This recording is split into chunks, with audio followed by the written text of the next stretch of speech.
Pick up our discussion with our guest, Kelly Hyman, out of Denver, Colorado, and Mike Brandt, who is on the ground there in Minneapolis, two criminal defense attorneys and experts that we're happy to have with us today on the program. Kelly, to you, this bombshell news that we all got the alerts on our phones or saw it on the news, no matter where you lived in the country. This was a shocker that it came out during jury selection that the city had settled this humongous lawsuit. Your take on the defense motion, its validity, and Judge Cahill's remedy, which at this point is let's wait and see.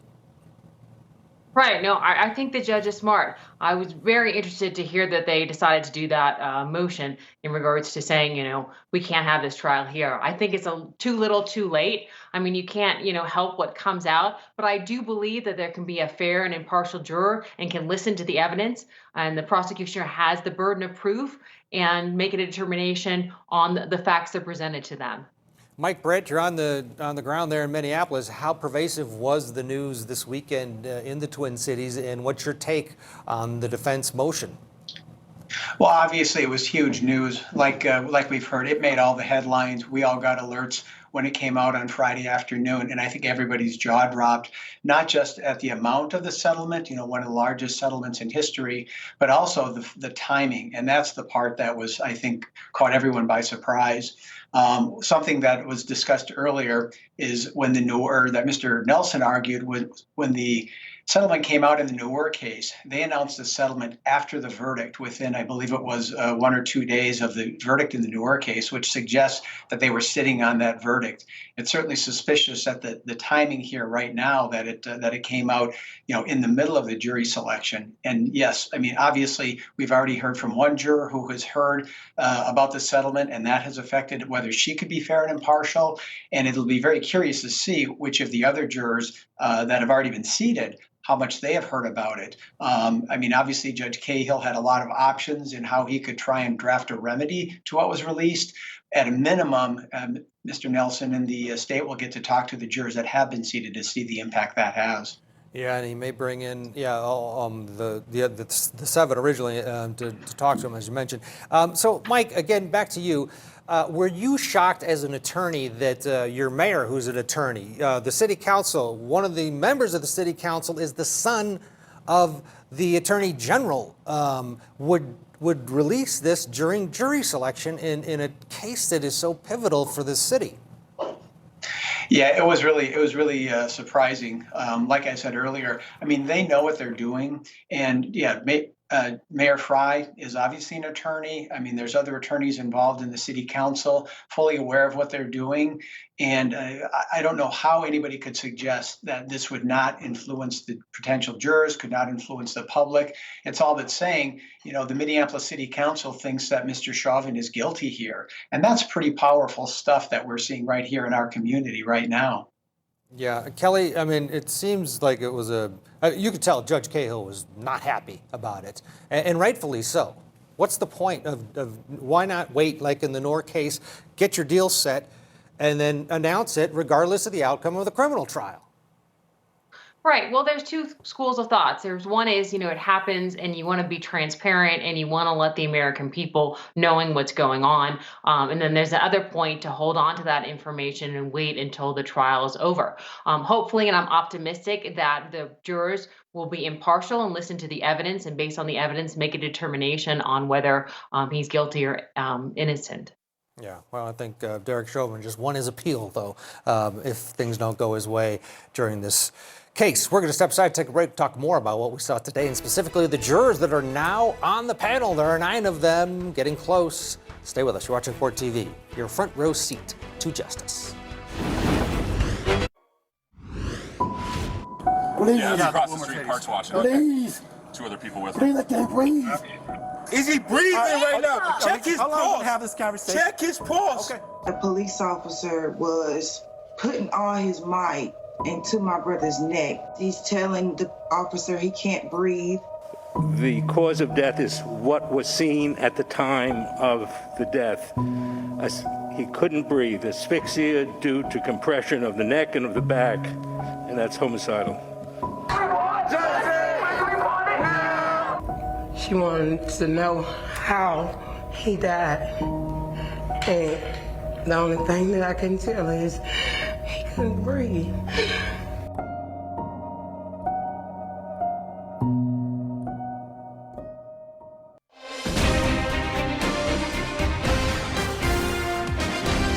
Welcome back to Court TV and our continuing coverage of the state of Minnesota versus Derek Chauvin. We're on a lunch break right now. Attorneys have individually questioned more than 24 prospective jurors. 9 of them now have been selected to see this and hear this case. Of the 9, 6 are men, 3 are women. The age breakdown is interesting. There are 7 jurors under the age of 50. 2 jurors appear to be around 50. As far as racial demographics go, we have 5 white jurors, 2 black jurors, 1 Hispanic juror, and 1 multiracial juror. More than halfway through the seating of the full panel, 5 more are needed for the 12 active jurors and then the 2 alternates that will be selected in this case. So let's continue to talk about what we have witnessed so far during this whole process. Joining me again to discuss from Denver, Colorado, trial attorney Kelly Hyman, and from Minneapolis, Minnesota, Mike Brandt. So, Kelly, your initial just take on the jury as it sits. What stands out?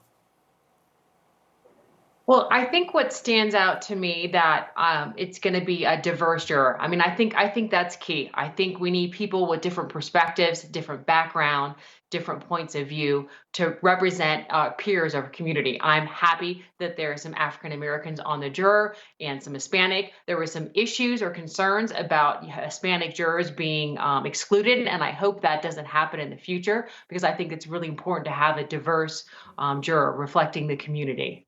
Yeah, the prosecution launched a Batson challenge after 2 Hispanic jurors were bounced by the defense, but the judge said there was plenty of ammunition there to use strikes, so they were not on the panel, but to your point, Kelly, it has diversified over the last, especially today and yesterday. Mike, your take on this jury and how it reflects your community there in Minneapolis. That's a great question. I've spent a lot of time picking jurors, not just in Hennepin County, but around the Minneapolis-St. Paul area. And quite frankly, I'm pleasantly surprised by the diversity of the jury, not only in the members that have been questioned, but have been struck or removed for whatever reason, but in the jurors that have actually been seated. I will tell you that anecdotally, that is probably more representative of the diversity of the population in Hennepin County from which the jurors are being selected. And so I think that's a good thing. Now, strategically, obviously, whether the state or the defense, they've certainly got ideas in their heads of what type of juror they want, what type of juror they think is going to be effective in this particular case for them. But at least what we see so far, certainly a lot of diversity. And to the point that was also made by Kelly about the defense striking the 2 Hispanic jurors, I had seen those jurors be questioned. I didn't necessarily see anything outwardly wrong about what Mr. Nelson had done in terms of using the peremptory strikes. And I think Judge Cahill was absolutely appropriate in saying that there was certainly race-neutral reasons for striking or using a peremptory challenge on those. Yeah. Yeah, well, especially juror number 1, the first one out of the gate. I don't think he needed to use a strike. The woman could barely understand what was going on in the courtroom. Let's talk about the 2 that now have been impaneled. Starting with 52. This is an African-American male, according to the court, in his 30s. He said he had heard some news about the case. He's a coach, a sports coach. He coaches youth sports. It sounds like multiple sports. Basketball is his favorite sport. He didn't think that Chauvin tried to kill anybody. He doesn't think that he was also questioned about why other officers didn't intervene. That's what he mentioned in his questionnaire. He's a writer, a creative writer. He likes to write scripts and poems, and he works at a bank. He likes the consistency of working at a bank. First blush, Kelly, this would be a juror that maybe the defense would be a little bit nervous about, only because of he is a young African-American male, and he had mentioned that he had, he didn't totally feel safe when it came to police in his neighborhood, but he said he would be impartial, and they didn't strike him. Yeah, no, I think you bring up an interesting point. And he also, as you pointed out, said that he didn't think that the defendant intended to kill him, which will be really key when they're trying to prove the different elements of the crime. So we're going to have to kind of wait and see what happens with this one. Let's take a listen to him talking about just that. Why didn't the other officers do any type of intervening or something? That's all I mean. Okay. I'm just curious in terms of your impression of Officer Chauvin, Yeah. right? So did you form the opinion that he was doing something wrong? I don't know if he's doing something wrong or not, but somebody died from the situation. So I mean, I like I said, I don't think he had any intention of harming anybody, but somebody did die. So even if you have no intention of doing something and something happens, somebody could have possibly still intervened and prevented that. Okay. Yeah, that's kind of my thought process. That makes So yeah, so it's kind of like if I'm not paying attention and I'm driving my car, somebody can still tap me and say, "Hey, pay attention." So I don't know. I mean, that's my thought process. Is somebody can intervene regardless of just somebody can intervene if something's going possibly wrong. Mike Brandt, I don't think the defense for the other three officers that won't be charged or won't be tried until fall would want this guy on there, because he was actually taken to that another level of saying the other guys there should have intervened. Like if I was falling asleep driving, someone should knock me and wake me up. What is your take overall on 52? Sure. And again, it's one of those things where if we were to just take this at first blush, I think there's things about that particular juror that many people could say this may not be the right juror for the defense. It's an interesting dynamic because as a defense lawyer, we are typically being critical of what the police have done, and we are looking for jurors that are going to be a little more progressive, more open-minded, not quite so much law and order. And ironically enough, in this case, that whole philosophy is flipped around. The defense is looking for the law and order people. The state is looking for the people that are going to be more sympathetic with George Floyd, Black Lives Matter, that type of thing. So on first blush, you would think that the defense would not, be interested in this particular juror, particularly because of some of his life experiences. He might be more sympathetic to George Floyd. But as I said earlier, they've got certain theories about their case that they're thinking behind the scenes, and they're certainly going much further into things that they felt this was an appropriate juror. Right. And Kelly, they've got a list. They know who's coming in the long line, right? They've got questionnaires on who's ahead. They know how many strikes they have.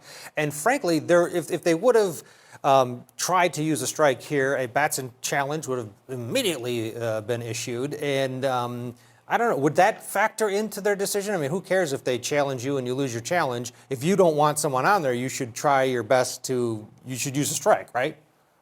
Right. No, absolutely. But maybe, the long game, like you said, they have the whole list of who's coming up, and it's the lesser of evil, so to speak. And then also they could have potentially, once a juror, have strike some juror as well. So maybe they'll decide to do something like that. We'll have to kind of wait and see. Yeah, let's talk about 55, the last of the 9 jurors to be impaneled. She is a female, works at a clinic of some sort. She is the administrative assistant to the C-suite folks, the guys running the clinic, non-doctors, but she does deal with health care. She's a single parent.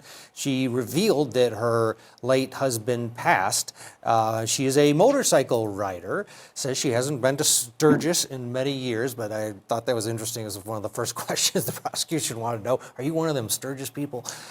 Did not see the entire video of George Floyd, said it was too hard for her to watch the whole thing, and was very worried about the riots because during that time period, they came very close to her home. And, Mike, you live there. I think a lot of people, having talked to people living in the Twin Cities during those few days, no matter where you lived in that area, it was unnerving, was it not?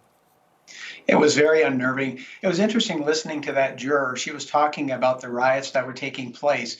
And while I think she said she didn't actually live within the city of Minneapolis, obviously the surrounding suburbs. I live in a first-ring suburb of Minneapolis, and there were some real concerns about some of the riots and some of the violence spilling out into the outlying areas. And so I won't say I was surprised by her concern. I could actually relate to it. And so I was I was also a little bit surprised when she was saying that she had not watched the entire video. I just can't imagine somebody who hasn't watched it. And when she said it was because it was too disturbing, that caused me a little bit of pause. But yeah, the effect of the unrest throughout the city, throughout the entire metropolitan area, was very unnerving for her and a lot of people. Yeah, and not hard to understand how it ended up as an answer on a questionnaire. She did say she was unfavorable a bit to the Black Lives Matter movement, and when questioned about it, Kelly, she said, "Oh, I don't know why I wrote that. I'm not quite sure." But then she did share a story about being in a park and seeing a group of officers respond to a young teen that was or a young man, I don't know how old he was, and she thought it was excessive, the amount of response for this person just holding a water bottle. And she said she had interaction with the officers, went up there and expressed concern, and they told her to get out, not yell. You could just you visualize what they were doing. They didn't need someone interceding. But she took a bit of offense to it because she put it in the questionnaire, still remembers it. And the firefighter in this case had something very similar happen when she tried to intercede for George Floyd. Do you think there's a chance that this juror is going to see that similarity of her own interaction with officers replicate itself when she sees the video of the firefighter saying, "Hey, hold on," and they basically tell her to get lost?